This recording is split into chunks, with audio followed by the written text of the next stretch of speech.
கொண்டு வந்திருக்குது ஒரு புதுவிதமான ஏசி. இது பார்த்தீங்கன்னா மேட் இன் ஜப்பான். இது வந்து உங்கள் மாமா வந்து ஃப்ரீயாக எனக்கு கிஃப்ட் கொடுத்தாரு. இது பார்த்தீங்கன்னா என் பர்த்டேக்கு வாங்குது. இதோட ப்ரைஸ் பார்த்தீங்கன்னா 1 lakh. அது மட்டும் இல்லாமல் இந்த ஸ்டெபிளைசர், இந்த ரிமோட் எல்லாம் இது கூட ஃப்ரீயாக வந்துடும். இந்த ரிமோட்டு பார்த்தீங்கன்னா இந்த ரிமோட் வைக்கிறதுக்கு இங்கே பார்த்தீங்கன்னா ஸ்டாண்டு கொடுத்துருக்காங்க. இந்த ஸ்டாண்டில் நீங்கள் வந்து வச்சுக்கலாம் ரிமோட்டை.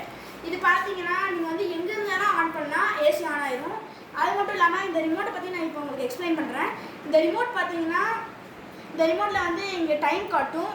அப்புறம் வந்து இங்கே கீழே வந்து நீங்கள் வந்து டைமர் செட் பண்ணிக்கலாம். இது வந்து நீங்கள் ஃபேன் மோடு, நீங்கள் எந்த வேணால் ஃபேன் மாதிரி ஆக்கிக்கலாம். இது வந்து பார்த்தீங்கன்னா ஏசி மோட் வந்து இது வந்து பார்த்தீங்கன்னா இது வந்து எல்லா பக்கமும் நீங்கள் ஏசி திருப்பிக்கலாம். இது வந்து கிளாக் டைமர் வச்சுக்கலாம். இது வந்து நைட் மோடு. இது வந்து ஆன் ஆஃப் கிளாக் டைம் இல்லை. இது பார்த்தீங்கன்னா இது வந்து சேஞ்சிங் மோடு. நன்றி, வணக்கம்.